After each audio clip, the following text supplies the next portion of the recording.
I'll call this meeting of the Blackhawk County Board of Supervisors to order. Roll call, please, Mr. Veeder. Hall. Here. Leyland. Here. Little. Here. Trelka. Here. Schwartz. Here. Have a moment of silence to reflect on today's actions.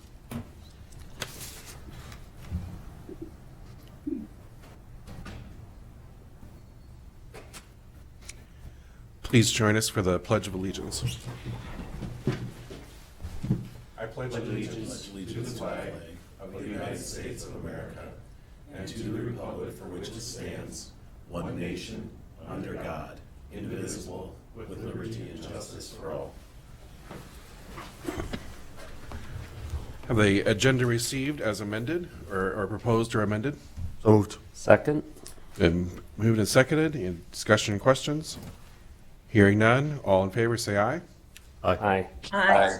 All opposed, and the agenda is approved. Next, we will move on to public comments. I don't see anybody here in the room.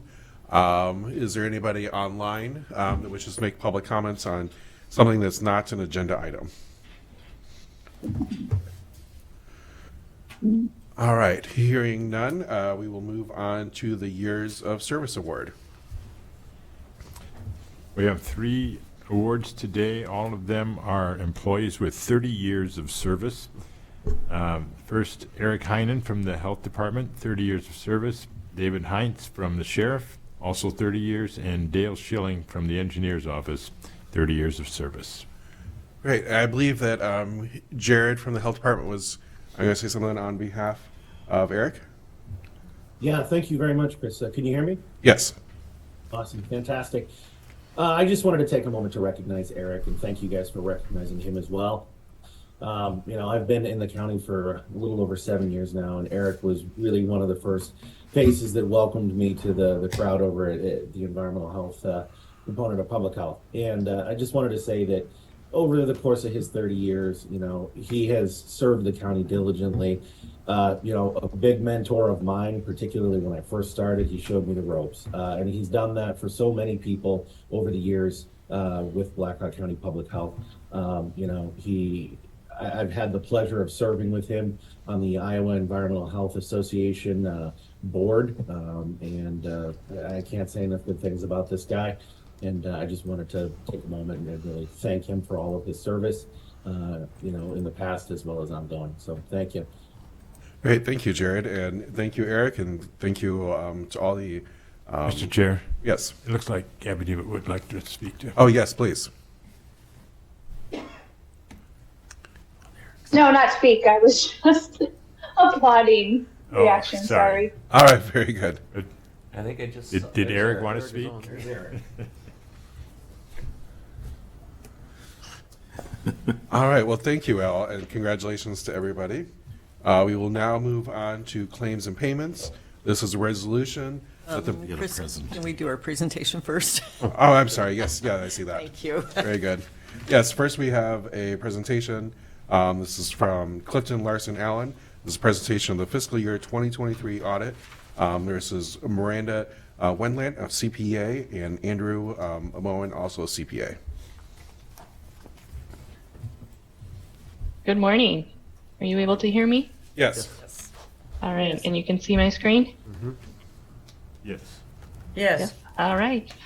Good morning. I'm Miranda Wentland with Clifton Larson Allen, joining you this morning to present the results of the 2023 financial statement audit.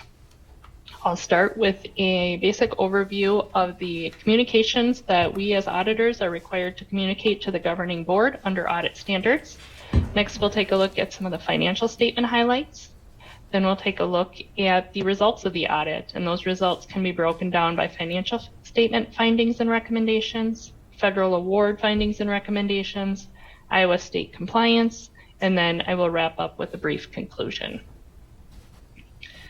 All right, so as auditors, it is our responsibility to express an opinion on the fair presentation of the financial statements. We do that by applying a risk-based audit approach. That means we do not review every financial transaction the county enters into. We start by reviewing the prior year financial statements. We look at preliminary numbers for the year we're auditing. We identify accounts that have significant account balances or accounts that have a lot of activity running through them during the fiscal year.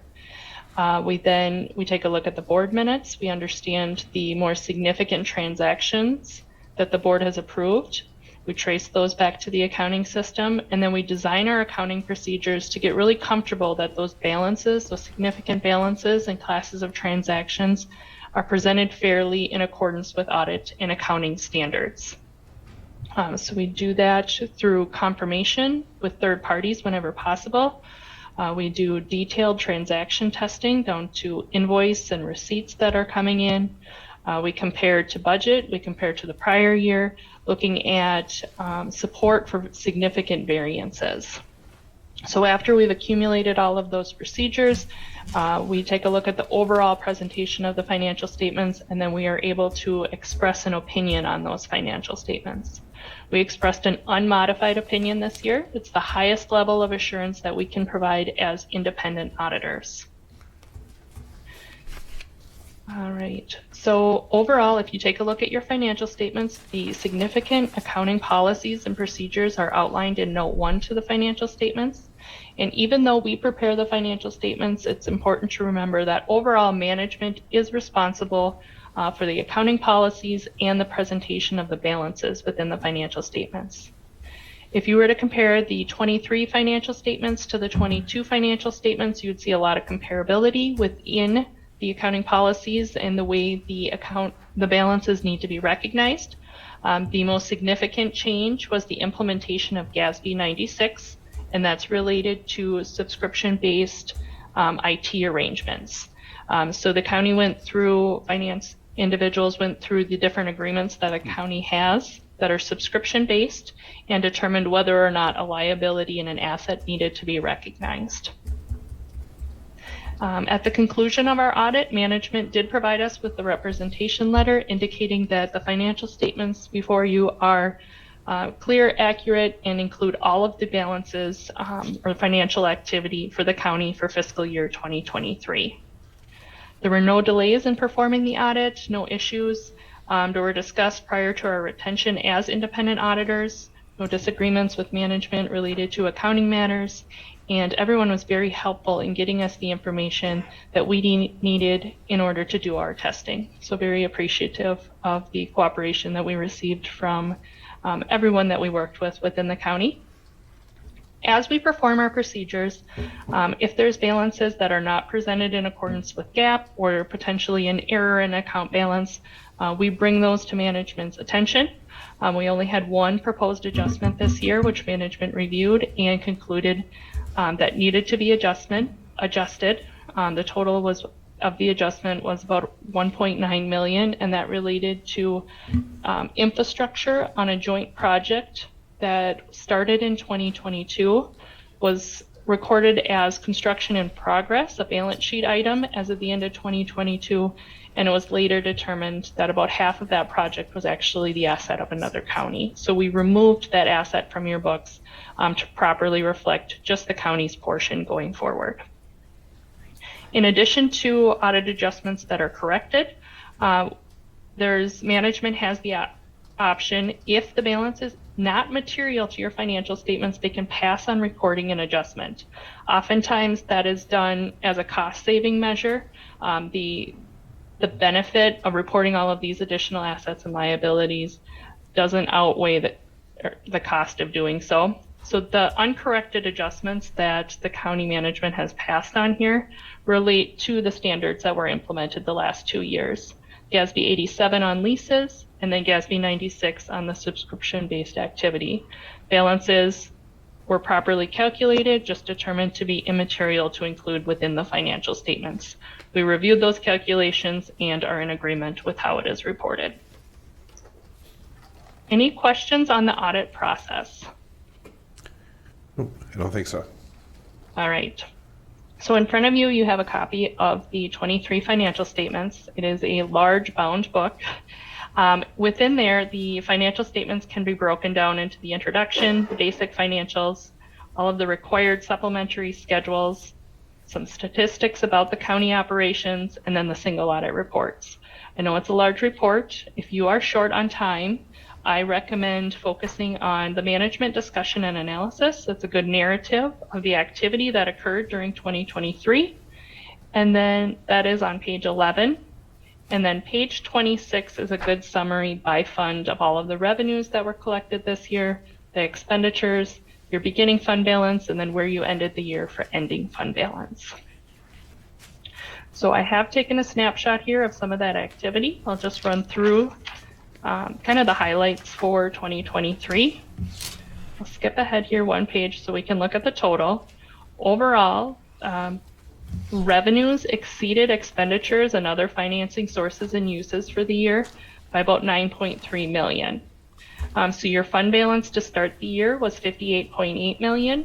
To end the year after this significant increase, you're at $68.1 million in fund balance. That is broken down into the various funds. The general fund is the primary operating fund for the county. You'll see revenues came in at $44.9 million compared to expenditures of $39.6 million. There was also a large transfer from your ARPA fund of $6.5 million to cover salaries. So overall fund balance increased by $10,350,000 in your general fund, bringing your ending fund balance to $44.7 million.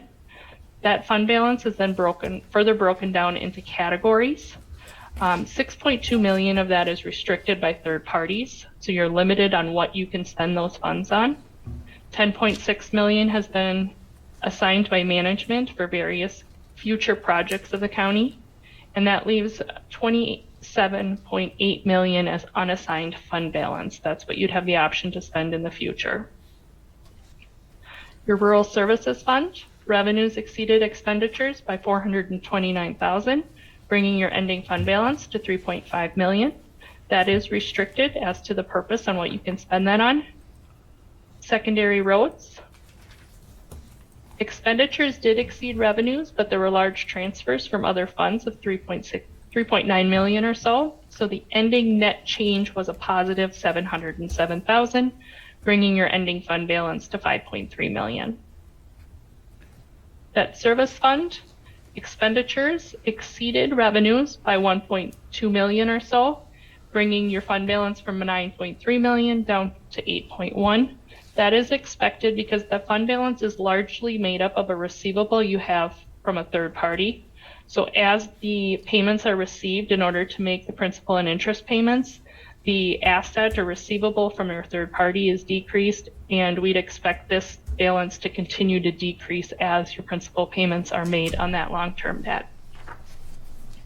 Capital project funds. This is another fund where I expect expenditures to exceed revenues as you continue to spend down bond proceeds. Overall, about $4 million left as fund balance as at the end of the year. And then your ARPA fund, based on the accounting principles that were set forth by GASB, revenue is not recognized in that fund until you have eligible expenditures. So fund balance continues to be zero, even though you do have a large cash balance in the fund. The revenue is set aside and recognized as unearned revenue until the expense is incurred. So overall, there's about $15 million in unspent ARPA funds, just not presented as fund balance. And then the other minor funds all roll into your non-major funds. Revenues and transfers exceeded expenditures by $1.4 million, primarily due to the opioid funds that were received this year and the creation of a new sales tax fund. So if we break down the $2.4 million in those other minor funds, you'll see the largest component here is the opioid and local option sales tax. You have two what we classify as enterprise funds within the financial statements, rural water or rural sewer and rural water. You'll see the net change in net position here is a negative $122,000 for rural water. That's primarily because the rates are not set high enough to cover depreciation expense. So as the infrastructure is being depreciated, there's a negative change in net position. Overall net position at the end of the year is about $1.5 million for rural sewer. Rural water had a positive change of about $18,000, ending net position, well, $450,000. So in addition to fund balance, which is what we look at on a fund level or governmental fund basis, the county has invested significantly in infrastructure throughout the county. Your net book value of your governmental activities is about $120 million. Looking at the business type activities, so that's your water and sewer, after depreciation, your net investment in those assets is just over $1 million. Looking at some of the long-term obligations of the county, there's GO bonds of about $11.3 million. There's a premium on those bonds that will get amortized as those bonds are paid off. Other post-employment benefit liability is about $2.2 million. And then compensated absences, which represents vacation and sick time earned but not yet used or paid out, is $1.8 million. Those are all expected to be paid out, or the long-term liability related to debt is expected to be paid off by 2031. So if we take the $68 million that we have for fund balance as of the end of the year, we add back those long-term assets, subtract those long-term liabilities, account for some timing differences in accounting for the revenue. The overall financial position of the county, you end the year with a positive $175,940,000. All right. Lastly, here we've got one of the measures that we look at for financial health of the county is how many months of expenditures are available in fund balance. So if you were not going to collect any receipts, how long could you operate on your current reserves? GFOA recommends anywhere from 3 to 5 months. You'll see that in most cases, the county has at least 12 months of reserves in each fund. So overall, very healthy fund balances. We focus primarily on the general fund because that is where all those reoccurring bills get paid. And if we take your fund balance, the overall fund balance, and subtract the restricted or non-spendable and look at truly what's available to the county, fund balance as a percent of expenditures is about 70%, which represents about 8.5 months of expenditures on hand. Any questions on the financial results? I don't think so. All right.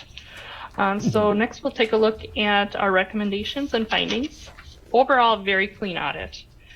We had one finding that we considered a material weakness, and that related to that adjustment for capital assets on that joint project. Management continues to look at the capital asset reconciling and tracking process in order to avoid future adjustments. But in this case, they knew exactly what the issue was, and we were able to get that adjusted quite quickly. As far as the federal single audit, overall, your total federal spending for the year was $10,125,000. ARPA made up about $8.4 million of that. So we did test the ARPA program this year, and we had no findings to report when we took a look at that spending. We also went through the various Iowa compliance requirements. We tested all kinds of different categories here, as you can see, and we had no findings to report in any of the listed categories. So like I mentioned, overall very clean audit, unmodified opinion. It was a pleasure working with Black Hawk County. Any questions? Hey, any questions, board?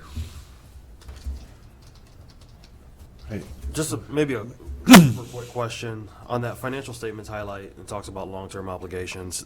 There's a blip in a pretty good chunk down in 2028. Can you speak to what causes that much of a drop, and then it comes back up to 1.9 in principal? But It's just the timing of when we issue debt. yep.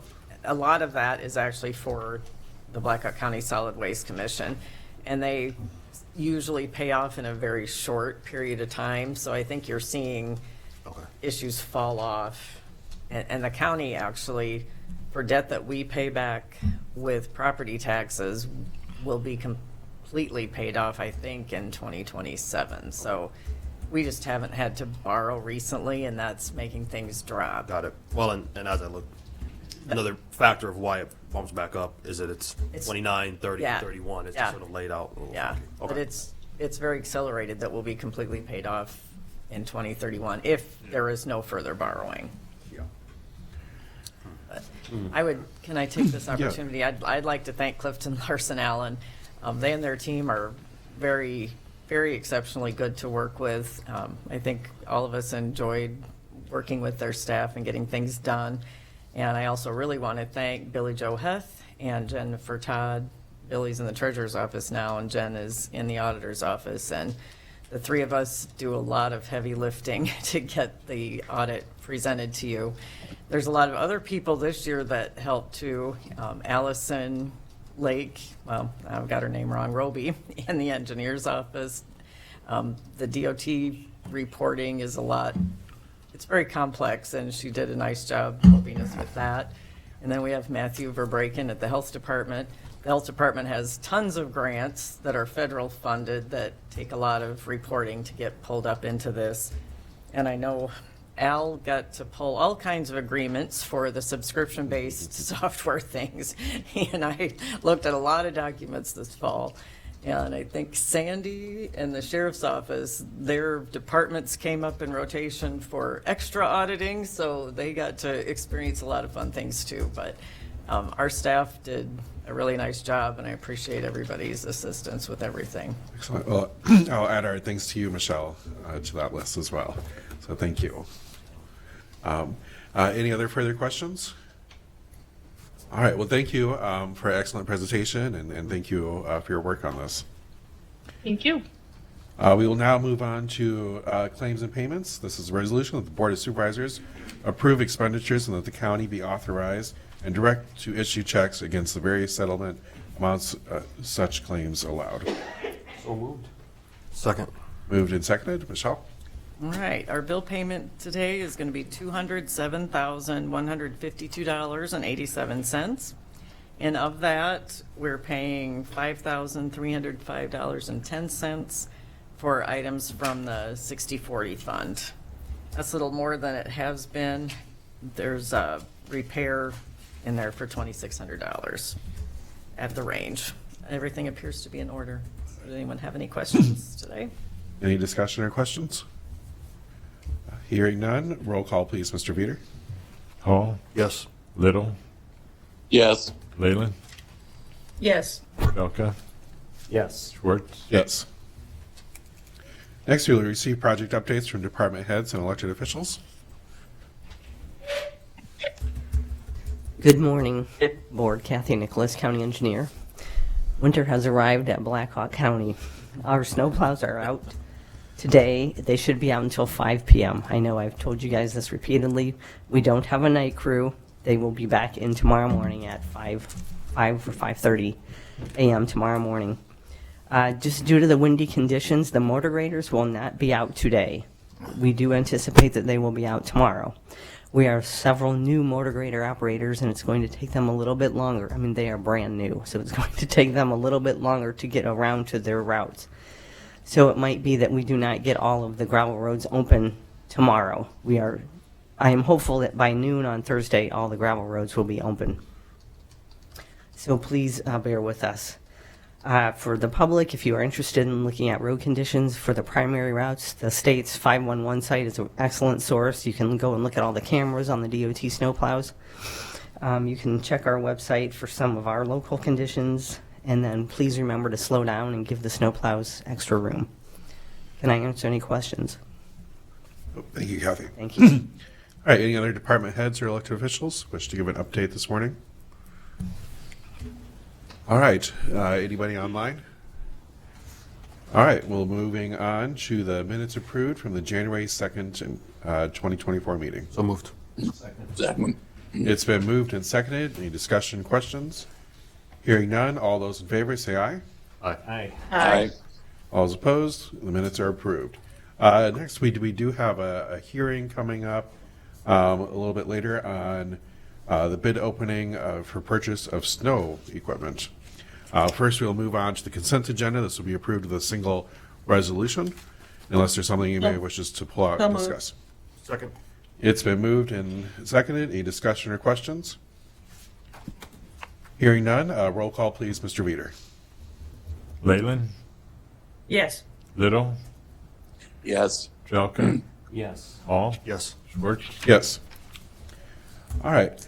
Moving on to 10. This is item A. This is a resolution that contract for Recorder's furniture remodel project be approved with, and the bid that was previously awarded to Workspace Incorporated, a division of Story Kenworthy Incorporated, be amended to read as Story Kenworthy Incorporated, with the amended amount of $66,161.22 funded through the American Rescue Plan, and direct the chair to sign for the same as recommended by Sandy Smith, County Recorder.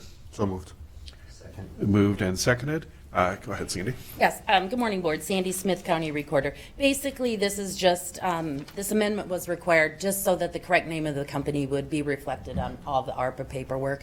And then the final invoice we received was actually $8.88 cheaper than what we had in our first resolution. So we just want to reflect that as well. All right, any discussion or questions, Board? Thank you. Hearing none, roll call, please, Mr. Veeder. Little, Yes. Jelka, Yes. Hall, Yes. Leyland, Yes. Schwartz. Yes. The resolution carries.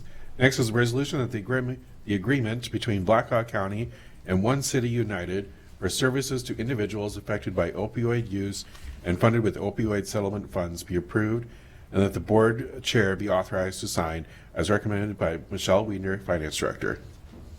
So moved. Second. It's been moved and seconded? Yes.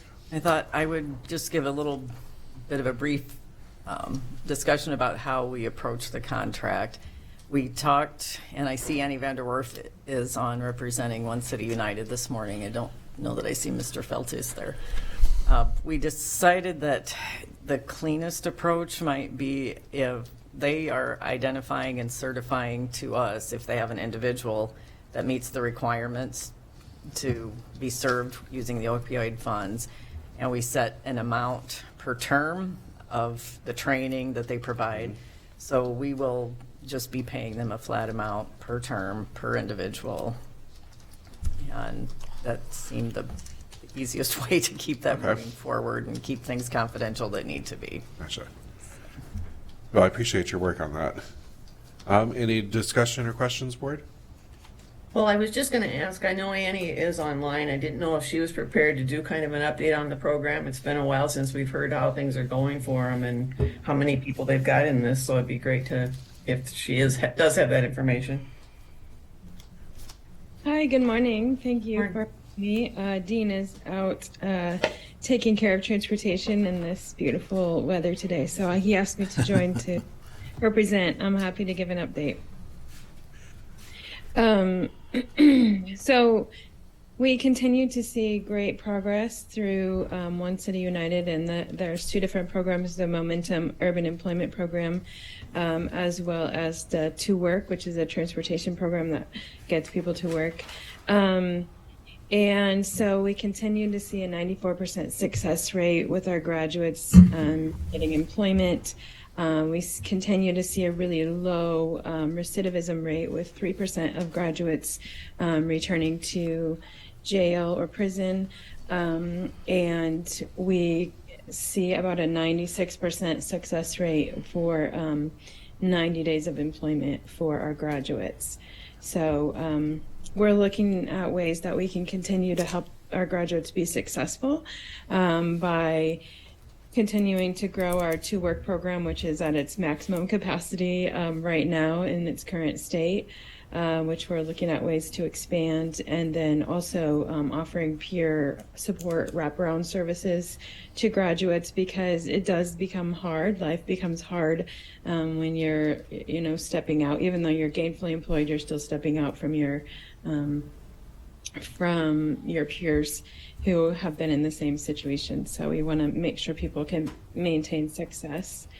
And interesting fact that you all may really appreciate is when we look at the recidivism rates and we look at the people who are gainfully employed and now getting themselves off government subsidies, we're looking at about a $2 million cost savings to the county and state. So I think that is really something that we can all celebrate. Annie, do you know like how many people are enrolled in it now? And is that, like I said, is there a waiting list to get in? Are we able to meet the needs, or you in this case able to meet the needs of people that are wanting in it? Yeah, that's a fantastic question.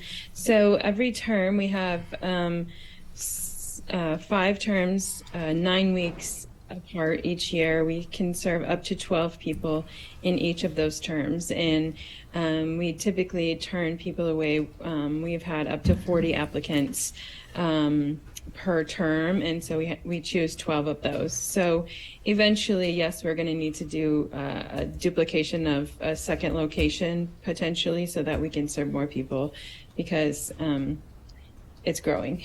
Oh. Well, a nice problem to have, I guess. So yeah, thank you. I mean, that helping those people, that's great. Yeah, absolutely. So you're saying too then that this facility really isn't large enough to accommodate those numbers. So just an additional site would probably help to. Yeah, absolutely. An additional site. So we're looking at a location maybe across town that might better serve some individuals depending on where they're coming from. The other expansion that we're looking at is building.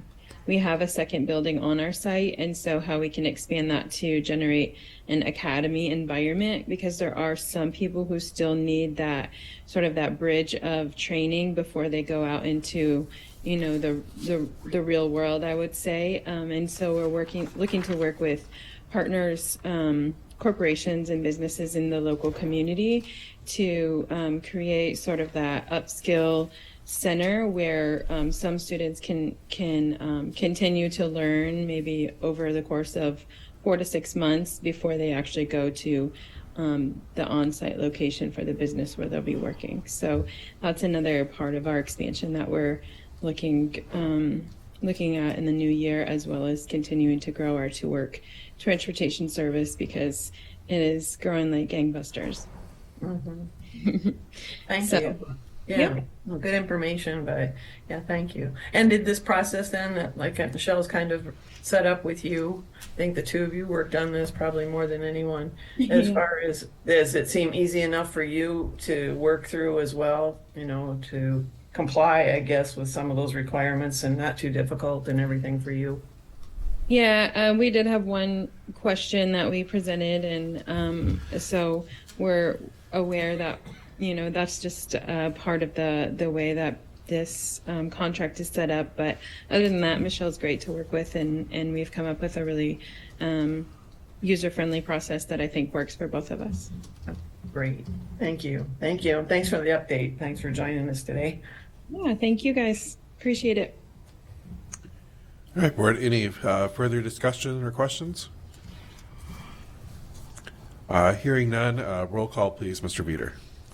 Trelka, Yes. Hall, Yes. Leyland, Yes. Little, Yes. Schwartz, Yes.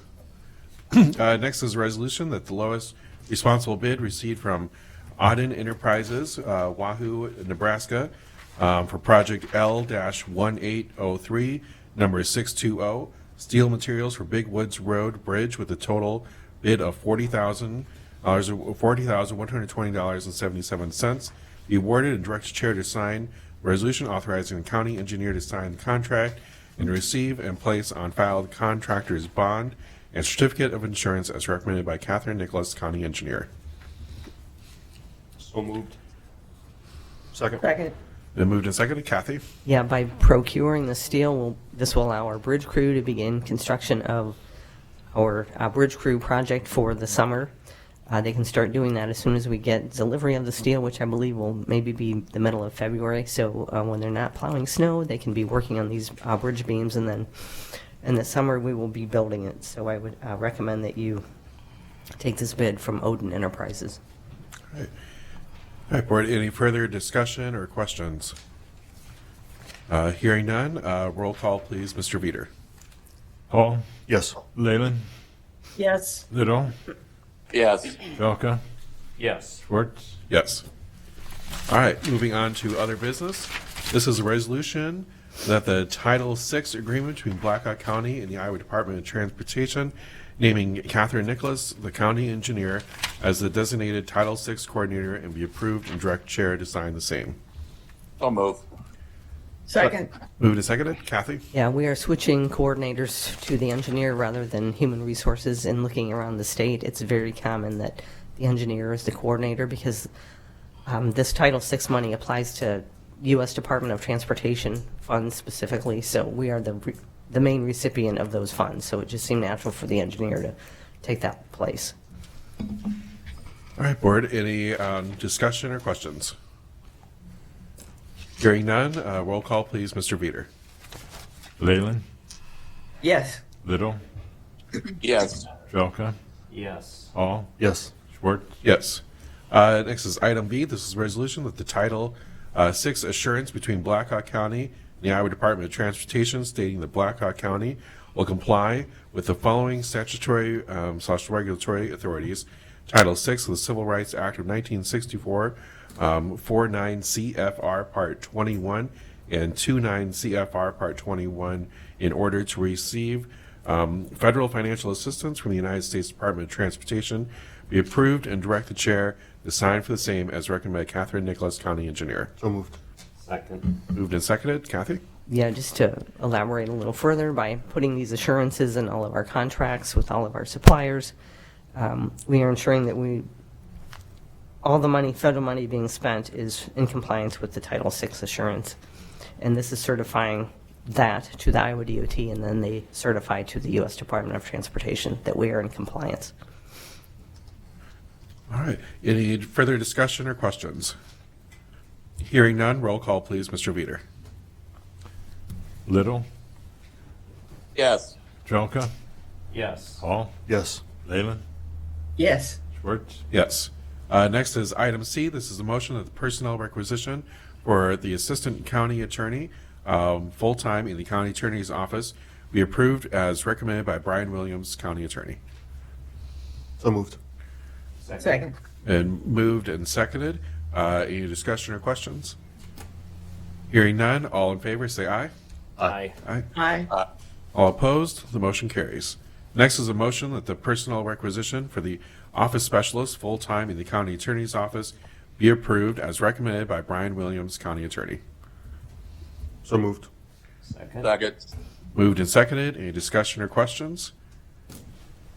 Hearing none, all those in favor say aye. Aye. Aye. Aye. All those opposed? All right, the motion carries.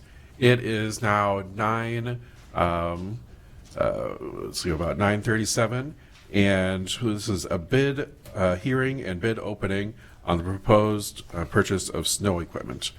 First is a motion to receive and place on file proof of publication of notice of public hearing. So So moved. moved. All right, it's been moved and seconded. All in favor, say aye. Aye. Aye. Aye. Aye. All those opposed? All right, the motion carries. Next is a motion to close the hearing after oral and written comments are received. So moved. Second. All right, Kathy? We did receive one bid yesterday morning from Don's Truck Sales, and that's indicated on your tally sheet there. And Grant, I assume there's no written comments received? Sorry, no written comments. All right. All right, we'll move on. Is this motion on the floor? So all those in favor of closing the hearing, say aye. Aye. Aye. Aye. All those opposed? The motion carries. Next, we will move on to the bids to be received, open, and read.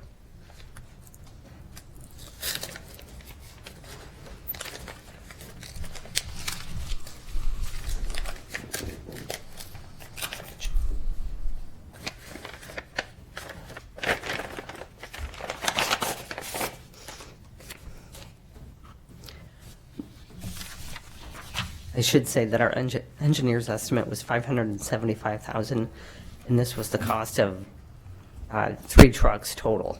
And then, as you recall, we We did open bids on just the chassis, so this would be the remainder of the money, is the $204,816. That would be our engineer's estimate. Okay.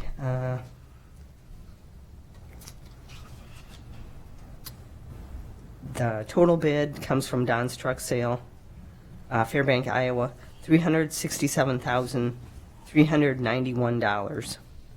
367,391.00. All right, let's say a motion that the Board of Supervisors receive and place on file the bids to allow time to review said bids as recommended by Catherine Nicholas, County Engineer. So moved. Second. All right, it's been moved and seconded. All in favor, say aye. Aye. Aye. Motion carries. All right, thank you, Kathy. Next, we'll move on to item F. This is discussion, possible board action regarding the community services funding proposals that we've all received. Yeah, so I just added this to the agenda to at least initiate a conversation. Obviously, we heard from the applicants in December. We've got 490,000 and change in requests, with 100,000 approved in this year's budget, the 18.5 that was unspent from last year's budget. Just, I guess, wanted to at least have a conversation amongst the board to see how we move forward. Yeah, one of, as I was thinking about this in the meeting, I guess the one question, I think it's still a question even for myself, is do we want to fund a few of these at a better level, or do we want to fund more of them at a smaller amount, and what's going to have our greatest impact? For me, one of the top priorities in here does remain the food bank funding. And I hope that this is the last year that we have to have it as part of this process. I hope that in this next year's budget that we include that under the community or under Colleen's budget, because I think that we should just have a base level of funding every year that's addressing food insecurity. Yeah. I agree. Michelle, I've got maybe a follow-up question from the earlier presentation. I understand maybe these numbers aren't complete. Well, these numbers are final. From 2023. This is all final. Yep. So of the 10,700,000 ish between the general and let's just say the general. Yeah. The 10.3. How much is restricted funds of that? How much of that 10 is restricted and how much is unrestricted? Well, okay, so I don't know that I have the increase, because you're talking about the change from the prior year, but I can tell you that the unrestricted went up about 390,000. Okay. So the 10 million's a little bit, I don't want to say misleading, but we've agreed to use the ARPA dollars for projects. So 6.5 million of the 10 is Yep. ARPA money that we pull out right away. And there are other projects in there, public safety, public health, that are restricted, so those fall down. If you look at, let me see, pull out which page in our, you'll be able to see the details of the fund balance. And that's what it shows, getting down to 27 million as the unassigned. Yeah. Page 9. Okay, well, you're faster than me. Thank you for that. Yeah, so you can see that the unassigned there is the 27.8. So that's really the funds that we haven't already committed to something. But I do want to share. So part of the things that were unassigned, the $2.5 million that you approved in last year's budget that to be used for capital is in there. And then the 50,000 for the Burns and Gates project is in there. And the reason those are in there is because those were approved prior to June 30th. And the Gates and Burns Park, they have met their matching requirement. In other words, they got the CAT grant. So things that are going to come out of unassigned in fiscal '24 that you've already approved are the potential 150,000 for the community natatorium, the pool in Cedar Falls, and that will be contingent on them receiving their CAD grant, because that's how that was awarded. Then we have the 200,000 not to exceed for the Gilbertville Public Safety Building, and the $1 million for the Unidome renovations. And I've also included the Raymount building purchase of $325,000 in there. You have approved that purchase. That was unbudgeted for 2024. And then I put in an estimated $300,000 for improvements required to that in my estimates that I'm giving you today. So all that is another $2 million that you've already taken action on in 2024. Got it. That would reduce potentially, it'll either reduce the 27.8 or it will come out of operations this year if we have a good year.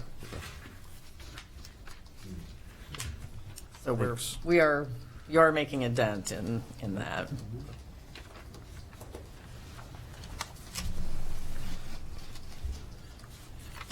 Right. So we're, it's,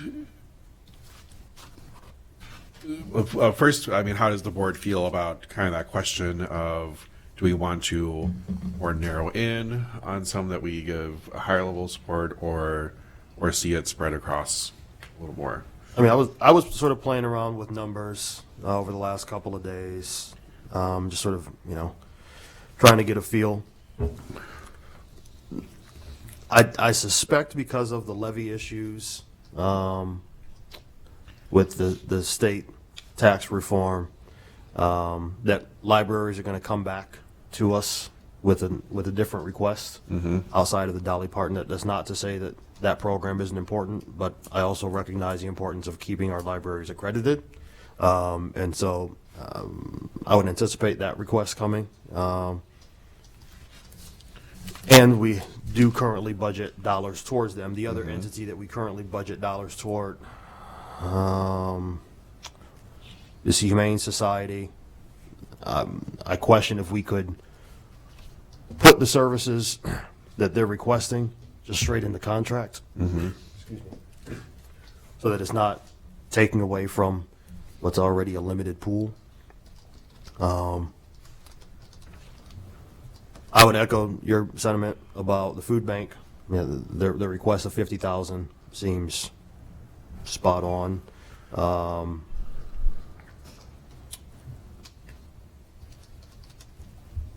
I would like to see us investing in economic development in meaningful ways. There's only one application here, and we don't have a direct award through our budget process for that purpose. And so I think having Gross Cedar Valley in there at 25, ultimately I think we can get to spreading some wealth. With $10,000, and I'm not sure what the best way to go about making recommendations on a list this long. But ranging between 5,000 and 10,000 for a majority of these applications. Again, with the exception of the libraries and the Humane Society, only because we can address their needs, I think, in budget versus out of this pool. But with only two exceptions, funding it between 5,000 and 10,000, we would be at $186,000. If we, looking at the sort of chicken scratch that I've got on or some notes that I've got on each of these, but I'm really not sure of what the next step is with a list this long, Right. of how we want to break that up. I think what I would, and so you're proposing slightly increasing this using what was unutilized from last year's budget, and then also possibly a little bit from fund balance to get to that point. Yeah. Hey, Chris, I'd like to spread it out. And I think that with many of the comments that are made, I agree wholeheartedly. I mean, with the libraries, I think they're going to come back. The Humane Society, we support them anyway. But everybody else, I want to show some support to each and every one, not to their ask, Yeah. but to pare it back a little bit, take some from fund balance. And because they're all worthy causes. There's so many of these, I'm so familiar with so many of these nonprofits and realize what they do. And, yeah.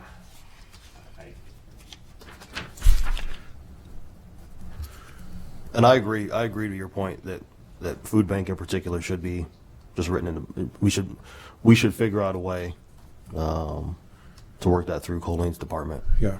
Yeah. That only makes sense. All right, so do we want to try to assign some numbers right now, or do we want to have this back on the agenda for next week, and we can all email some proposals out to folks so we got them to look at? I'm fine with either way. Well, I'm kind of, I may not be at the next meeting because Okay. I have a doctor's appointment where the doctor pushed it. I had scheduled it after the board Gotcha. meeting, but the doctor pushed it to the time of the board meeting. So if we could come up with something today. Okay.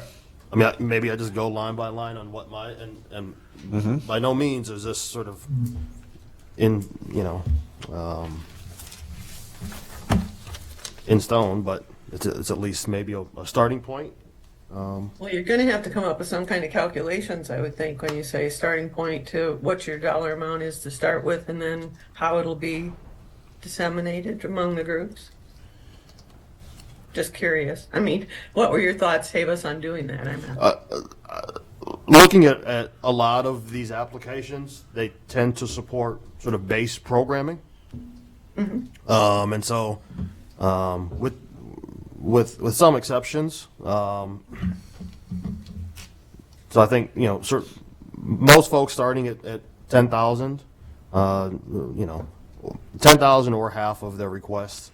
The one exception, Boys and Girls Club at 75,000, that request is probably, quite frankly, a little too high, considering the size of the pool.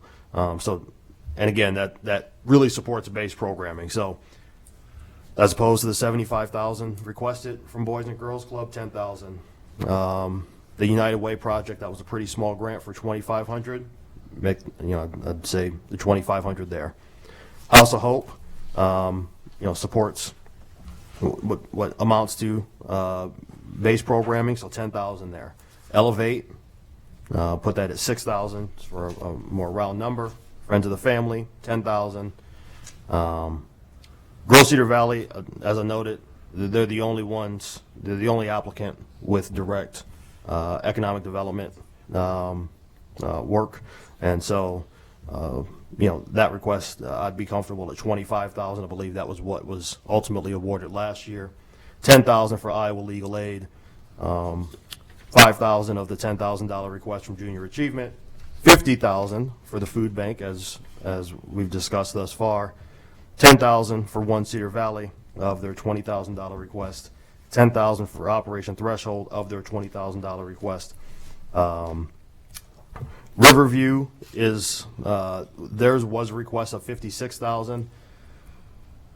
Again, that number is just really high, trying to make everything work. I'm personally comfortable at 10. If we would need to go above or below, we could have conversation. Any of these are worth a conversation. Job Foundation, $15,000 request. I'd recommend 7,500. The River, again, supports base programming. I'd support $10,000. And the World Grace Project, $25,000 request. I'd support 10,000 for that base program. That would come out to 186,000. But again, these are just my notes on the applications, and the way it was easiest for me to sort of get through mentally wrapping my head around all of these numbers. But those that were doing their sort of base programming, for the most part, I was comfortable at $10,000 level or half, whichever was less. Yeah, no, I think, I'm pretty comfortable with that proposal as well. So we'd be utilizing roughly 86,000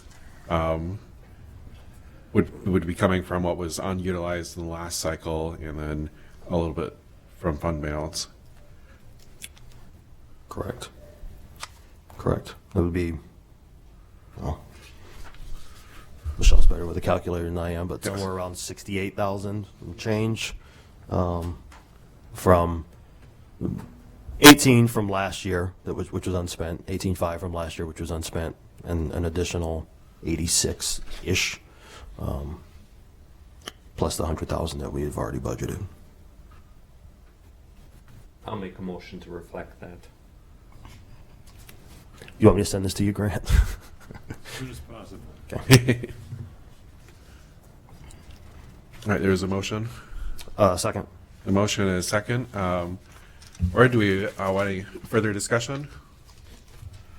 I guess for a point of discussion, just a concern that I have, that I won't be supporting this option. You know, we talked about the 18,500, and I've kind of gone back and forth on that, just whether or not we'd include that in this year's, not this year's, I'm sorry, but in these allocations that we did for the 24 funding. But the fact that we ask our staff to live within their guidelines and their budgets and work hard to do that, and that we so easily, like I said, this has always been a challenging job for us. I certainly will say for me it has been, in not being able to, you know, provide funding for everyone or everything that everyone has asked for.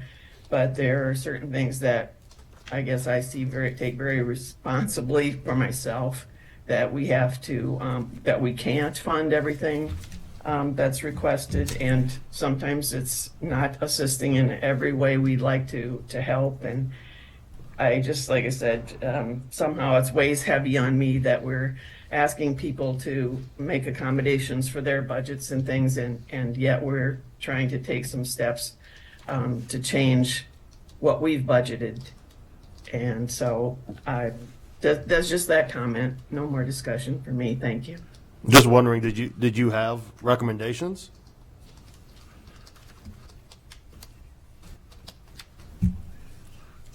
Okay. For recommendations For funding. As far as if we were to take a look at different ones and find which ones, obviously, you and I talked a little bit about a process, you know, and improving a process for it, because it does reflect sometimes, I think, opinions or thoughts that they are our favorite ones that we select, and that's not the case. And anything that we do to improve that process that makes it a better selection. But as Chris said when he started, what can we do with our dollars and make the most impact in our community? And I think that's something that I'd like to make sure that we're doing, and not that this doesn't do it, just that anything to improve that process, I think, would be a benefit. I know I mentioned to you yesterday I'd reached out to Lynn County. I've not received anything back from them yet on how they go about it, and I'd be open to that from any county. Just, you know, this process, we had probably 8 or 10 that ever applied for years after we changed from the solid waste funding. But it was a small group, and we still had to turn people away in the dollar requests and stuff, and that was difficult. And there were still some that we didn't fund at all. But this year we've had so many, like I said, it was over 700 and some thousand. Obviously, there were some that didn't qualify from the services standpoint, and that was not to anything from that we did. But like I said, they were unhappy about that as well. But there's a great amount of needs out there, and I thought, yeah, it would just be nice to have not just a process, but, you know, to feel good about it, I guess, that we are impacting the community the best we can. So that's all.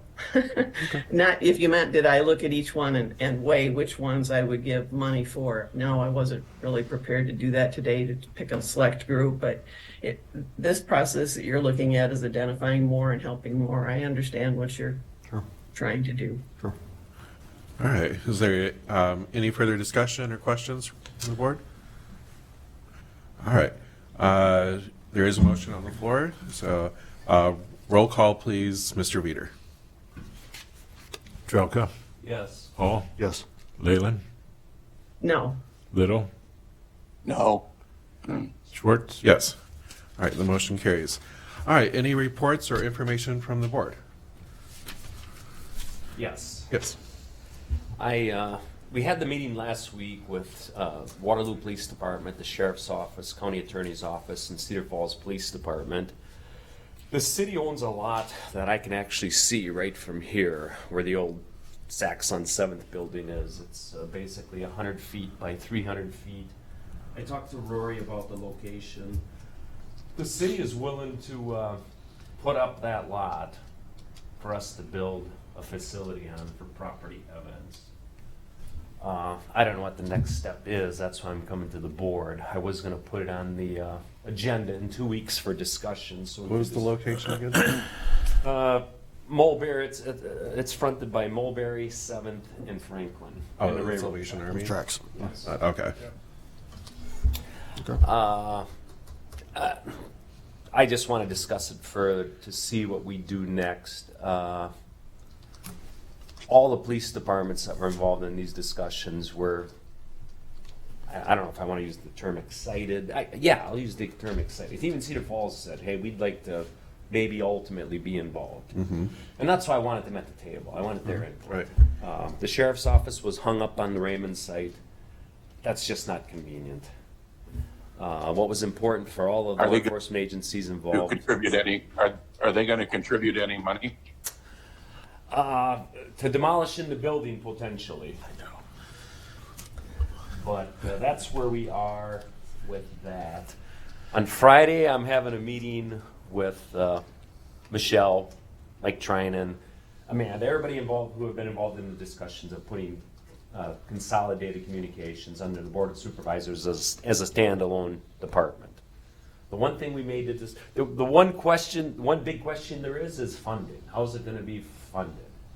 Because that's been an issue for years. It's still an issue, but we're going to discuss that. And I have reached out to 3 counties so far about a potential regional consolidated communications center. I have not heard back from them yet, and I will reach out to 4 more, because there are in essence 7 counties ringing us. I'm going to reach out to all of them to see, and if we can play with one, that's a start. Because right now there's 115 PSAPs, public safety answering points in the state, which I think is utterly ridiculous. And the state does too, and they want to pare it back because, as we all know, these are very expensive to staff and maintain. So I'd like to see us become a regional center so that we can be more cost effective, yet provide a better service for everybody. Very good. Okay, thank you, Dan. So, All right, any other reports or information from the board? All right, hearing none, I'll entertain a motion to adjourn. So moved. second. And moved and seconded. All in favor, say aye. Aye. Aye. Aye. All right, this meeting is adjourned. Thank you, everyone.